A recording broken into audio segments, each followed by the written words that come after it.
আসসালামু আলাইকুম। যারা রাশিয়ায় ওয়ার্ক পারমিট ভিসায় আসতে চাচ্ছেন, আজকের ভিডিওটি তাদের জন্য খুবই গুরুত্বপূর্ণ হতে যাচ্ছে। আজকে কথা বলবো Russia work permit visa processing, আপনারা কিভাবে রাশিয়া আসবেন, রাশিয়ার সুযোগ সুবিধা কি কি, রাশিয়াতে কত টাকা স্যালারি রয়েছে, খরচ কেমন, থাকা খাওয়া কি অবস্থা, এই সমস্ত বিষয় নিয়ে আজকে আলোচনা করব। পাশাপাশি হচ্ছে যারা চিন্তা করছেন ইউরোপের বিকল্প হিসেবে রাশিয়াকে চুজ করে নেবেন, এই জিনিসটা আসলে কতটুকু ঠিক হবে।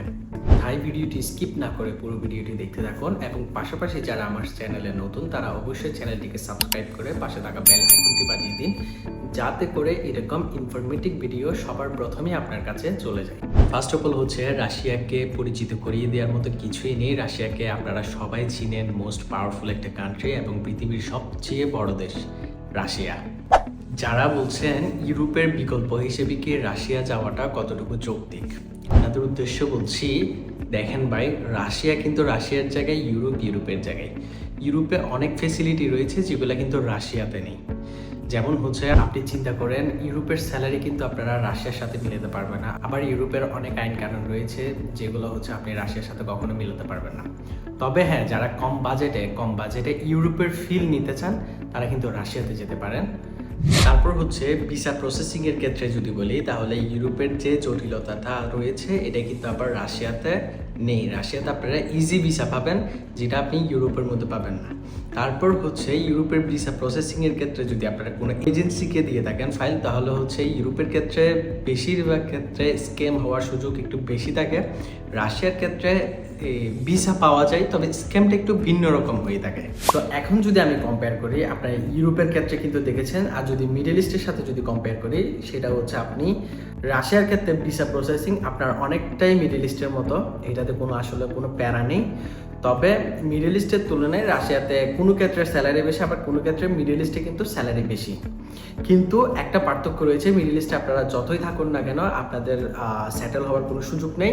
রাশিয়ার ক্ষেত্রে কিন্তু আপনি ওখানে সেটেল হওয়ার সুযোগ রয়েছে, কিন্তু এটা আবার কিছু শর্ত সাপেক্ষে। যেমন যারা স্টুডেন্ট ভিসায় যাবে তারা কিন্তু রাশিয়ার সিটিজেন হতে পারবে, কিন্তু ওয়ার্ক পারমিট ভিসায় গেলে অবশ্যই আপনাদের কোম্পানি যদি চায় তারপর হচ্ছে আপনি সিটিজেনের জন্য অ্যাপ্লিকেশন করতে পারবেন। তো কথা না বেরিয়ে বলি, রাশিয়াতে আপনারা আসতে পারবেন ওয়ার্ক পারমিট ভিসায়, স্টুডেন্ট ভিসায়, ট্যুরিস্ট ভিসায়। সো আজকে ওয়ার্ক পারমিট ভিসা নিয়ে আলোচনা করব। আপনারা যারা স্টুডেন্ট ভিসা নিয়ে আগ্রহী অবশ্যই আমাকে কমেন্ট বক্সে জানান, আমি নেক্সট একটা ভিডিওতে আপনাদের জন্য অবশ্যই স্টুডেন্ট ভিসা নিয়ে আলোচনা করব। সো ওয়ার্ক পারমিটের ক্ষেত্রে রাশিয়াতে হচ্ছে হিউজ পরিমাণ বাংলাদেশে যাচ্ছে এখন বর্তমানে, যদিও এখনো পর্যন্ত বাংলাদেশি কমিউনিটি রাশিয়াতে অনেক কম, তবে ধীরে ধীরে কিন্তু এটা বৃদ্ধি পাচ্ছে। সো রাশিয়াতে আপনারা ওয়ার্ক পারমিট ভিসায় তিনভাবে যেতে পারবেন। একটা হচ্ছে বোএসএল এর মাধ্যমে, আর একটা হচ্ছে আপনার নিজে অ্যাপ্লিকেশন করে, তারপর এজেন্সির থ্রুতে। বোএসএল এর মাধ্যমে হলে আপনাদের খরচ একদম কম হবে, যেটা একটা সরকারি প্রতিষ্ঠান সরকারিভাবে আপনাকে রাশিয়াতে পাঠাবে। সেই ক্ষেত্রে আপনার খরচ হবে 2 লক্ষ টাকা, সর্বোচ্চ 2 লক্ষ টাকার বেশি হবে না। বোএসএল এ আপনার টোটালি খরচ কম, আবার স্ক্যামের শিকার হওয়ার চান্স অনেক কম। কারণ হচ্ছে আপনাকে ওয়ার্ক পারমিটে যেই ভিসায় নিয়ে যাবে, যেই কাজ আপনাকে বলে নিয়ে যাবে, অবশ্যই সেই কাজ আপনাকে রাশিয়াতে দিবে। তবে বোএসএল এর ক্ষেত্রে শর্ত হচ্ছে আপনার স্কিল ওয়ার্কার হওয়া লাগবে। তো যারা স্কিল ওয়ার্কার রয়েছেন, যেমন হচ্ছে যেই কোনো কাজের উপর আপনার অভিজ্ঞতা রয়েছে, অবশ্যই আপনারা চেষ্টা করবেন বোএসএল এর মাধ্যমে অ্যাপ্লিকেশন করার জন্য। আর যারা নন স্কিল ওয়ার্কার রয়েছে তাদের জন্য কিন্তু সুযোগ রয়েছে, তবে এজেন্সির থ্রুতে হয় কি, যখন কোনো এজেন্সি ওখানকার কোনো কোম্পানির সাথে ডিল করে আপনাকে নিয়ে যায়, সো সেই ক্ষেত্রে একটু টাকা বেশি লাগে। তবে বিগত সময়ের তুলনায় বিগত আগে রাশিয়াতে যাওয়ার জন্য যে টাকা লাগতো, আপনার ধরেন 4 থেকে 5 লাখ টাকার ভিতর হয়ে যেত, এটা কিন্তু এখন দাঁড়িয়ে আছে 6 থেকে 7 লক্ষ টাকার ভিতরে। এটা হচ্ছে বাংলাদেশের একটা বড় সমস্যা, যখন কোনো দেশে মানুষ যেতে আগ্রহী হয় তখন এটার ডিমান্ড ধীরে ধীরে বাড়তে থাকে। রাশিয়াতে অ্যাপ্লিকেশন করার আগে আপনার কিছু জিনিস মাথায় রাখা দরকার, যেমন হচ্ছে আপনার ঠান্ডাজনিত কোনো রোগ রয়েছে কিনা। অবশ্যই আপনার যদি এমন কোনো রোগ থাকে তাহলে অবশ্যই রাশিয়াতে না যাওয়ার চেষ্টা করবেন। কারণ হচ্ছে আমরা যারা বাংলাদেশি রয়েছি, বাংলাদেশে কিন্তু একটা জিনিস চিন্তা করেন, আমাদের কিন্তু ওখানকার তাপমাত্রা হচ্ছে আপনার 35 ডিগ্রি সেলসিয়াস, 30 ডিগ্রি সেলসিয়াস এমন থাকে, কিন্তু রাশিয়াতে সেটা হয়ে দাঁড়ায় হচ্ছে -40 থেকে -60 পর্যন্ত চলে যায়। কিছু কিছু অঞ্চলে। সো আমরা যারা বাংলাদেশ থেকে বসে চিন্তা করি যে কি ঠান্ডার দেশে যাব, ওখানকার জ্যাকেট পরবো, জ্যাকেট পরে ঠান্ডার মধ্যে আসলে অনেক মজা, তারপর হচ্ছে স্নো দেখবো, কিন্তু বাস্তবতা হচ্ছে যখন আমরা যারা এখানে রয়েছি, আমরা যারা ইউরোপে রয়েছি, আমরা জানি ঠান্ডার পরিস্থিতিটা কেমন। যখন একটা -30-তে চলে যায় তখন আসলে আমরা ঘর থেকে পর্যন্ত বের হওয়া খুবই কষ্টসাধ্য হয়ে যায়।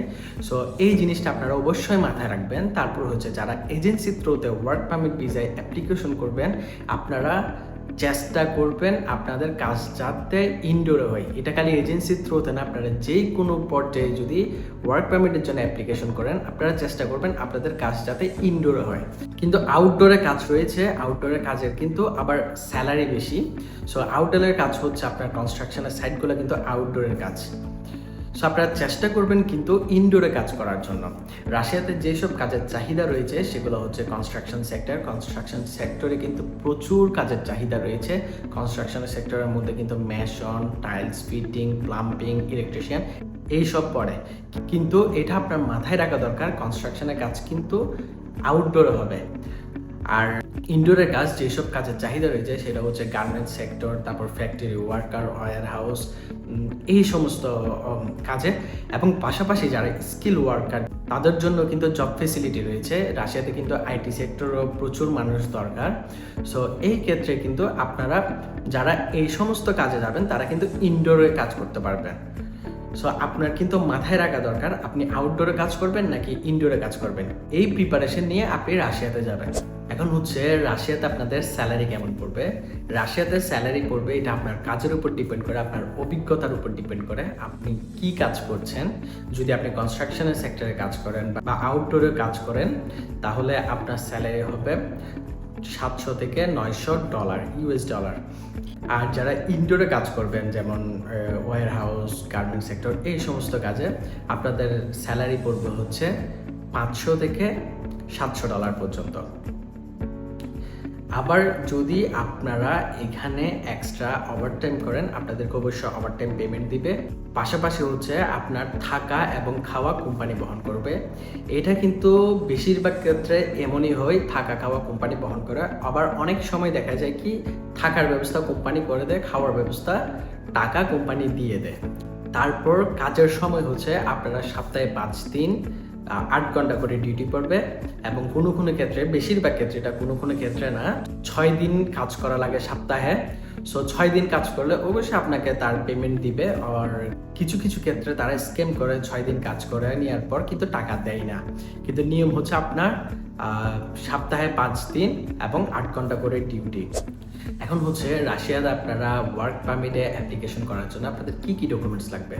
আপনারা ওয়ার্ক পারমিটে যদি অ্যাপ্লিকেশন করেন আপনাদের যে ডকুমেন্টসগুলো লাগবে সেটা হচ্ছে আপনার পাসপোর্ট, পুলিশ ক্লিয়ারেন্স, ছবি এবং হচ্ছে রাশিয়ার ক্ষেত্রে আপনার মেডিকেল সার্টিফিকেট লাগবে। সো এগুলা দিলে কিন্তু আপনি ওয়ার্ক পারমিটের জন্য অ্যাপ্লিকেশন করতে পারবেন। তারপর যদি আপনার ইনভিটেশন লেটার চলে আসে এম্বাসির ক্ষেত্রে, আপনার আরও কিছু ডকুমেন্টস প্রয়োজন হবে। এগুলো আপনারা যারা এজেন্সি থ্রুতে বা বইসেলে করবেন ওরা আপনাকে আপনার ডকুমেন্টসগুলো রেডি করে দিবে। আরেকটা যে স্কেমের শিকার হচ্ছে বাংলাদেশিরা, আপনারা যেটা মনে করছেন রাশিয়াতে গেলে নাকি আপনাদেরকে যুদ্ধে পাঠিয়ে দিবে, সেটা যদি আপনাদেরকে বলি সহজ ভাষায়, যদি আপনারা ওয়ার্ক পারমিট ভিসায় যান, কোনো কোম্পানির আন্ডারে যান, তাহলে কিন্তু আপনাদেরকে যুদ্ধে পাঠানোর কোনো অধিকার তাদের নেই। আপনাকে যুদ্ধে পাঠাতে তারা পারবে না। এটা হচ্ছে কিছু কিছু এজেন্সি আপনাদের সাথে যে প্রতারণা করছে, আপনাদেরকে ট্যুরিস্ট ভিসায় রাশিয়াতে পাঠাচ্ছে। এটা হচ্ছে আপনাদেরকে প্রথমে মিডল ইস্টে পাঠায়, এরপরে কোনো না কোনোভাবে আপনাদেরকে রাশিয়াতে ট্যুরিস্ট ভিসায় পাঠাচ্ছে। তাদের ক্ষেত্রে কিন্তু তাদেরকে কিন্তু যুদ্ধে পাঠিয়ে দিচ্ছে এবং তাদেরকেও যে জোরপূর্বক যুদ্ধে নিয়ে যাচ্ছে এটা না, বাংলাদেশিদেরকে কিন্তু, যারা বাংলাদেশিরা এখানে যুদ্ধে যাচ্ছে তারা কিন্তু স্বেচ্ছায় যাচ্ছে। তারা স্বেচ্ছায় যাওয়ার পর যুদ্ধে, এখন যুদ্ধে থেকে একবার রাশিয়ার যুদ্ধে যে যায় তার কিন্তু আশাটা খুবই মুশকিল, তার কিন্তু আশাটা টোটালি অসম্ভব বললেই চলে। সো এই জিনিসটা আপনারা ক্লিয়ার হবেন। আর এজেন্সির থ্রুতে যারা অ্যাপ্লিকেশন করবেন তারা এই সমস্ত জিনিস অবশ্যই বিবেচনা করে পা বাড়াবেন। তারপর হচ্ছে আপনারা এজেন্সির যারা কাজ করবেন অবশ্যই আপনারা এজেন্সির থেকে জিজ্ঞেস করে নেবেন আপনার কাজ কি। বেশিরভাগ এজেন্সি কিন্তু কনস্ট্রাকশন কোম্পানির সাথে কন্ট্রাক্ট করে আপনাদেরকে পাঠাচ্ছে, আপনাদেরকে বিভিন্ন কাজের বাহানা দিয়ে। কিন্তু একটা জিনিস মাথায় রাখবেন, আপনারা বারবার দেখবেন কোনো কনস্ট্রাকশনের কাজ দিচ্ছে কি না। কারণ হচ্ছে কনস্ট্রাকশনের কাজে যদি আপনারা যান অবশ্যই আপনাদের মেন্টালি প্রিপেয়ার্ড হয়ে আপনারা যাওয়া লাগবে। কারণ কনস্ট্রাকশনের কাজ আউটডোরে হবে, আর আউটডোরে কিন্তু প্রচুর ঠান্ডা। আপনাদের প্রথম অবস্থায় ভালো লাগলে কিন্তু আপনারা এইটার সাথে মানিয়ে নিতে পারবেন না। তাই আপনারা রাশিয়াতে অত্যন্ত কম বাজেটে কিন্তু রাশিয়াতে আসতে পারবেন, আর খুব ইজি প্রসেসিংয়ে আপনারা রাশিয়াতে আসতে পারবেন। আমি সব শেষে কিন্তু আবারও বলছি, রাশিয়াতে আপনারা অবশ্যই ওয়ার্ক পারমিট যাচাই করে আপনার কোম্পানির সাথে দরকার হলে আপনারা কন্ট্রাক্ট করবেন। যখন আপনাদের হাতে ইনভিটেশন লেটার আসবে, আপনারা কোম্পানির লোকেশন পাবেন, ইমেল পাবেন, নাম্বার পাবেন, সাথে সাথে কোম্পানির সাথে যোগাযোগ করবেন আপনার কাজ কি, তারপর আপনারা পদক্ষেপ নেওয়ার চেষ্টা করবেন। আজকে এই পর্যন্ত। আমার ভিডিও যদি আপনাদের কাছে ভালো লেগে থাকে অবশ্যই ভিডিওটি সাবস্ক্রাইব করে পাশে থাকা বেল আইকনটি বাজিয়ে দিবেন। ধন্যবাদ, ভালো থাকবেন, আসসালামু আলাইকুম।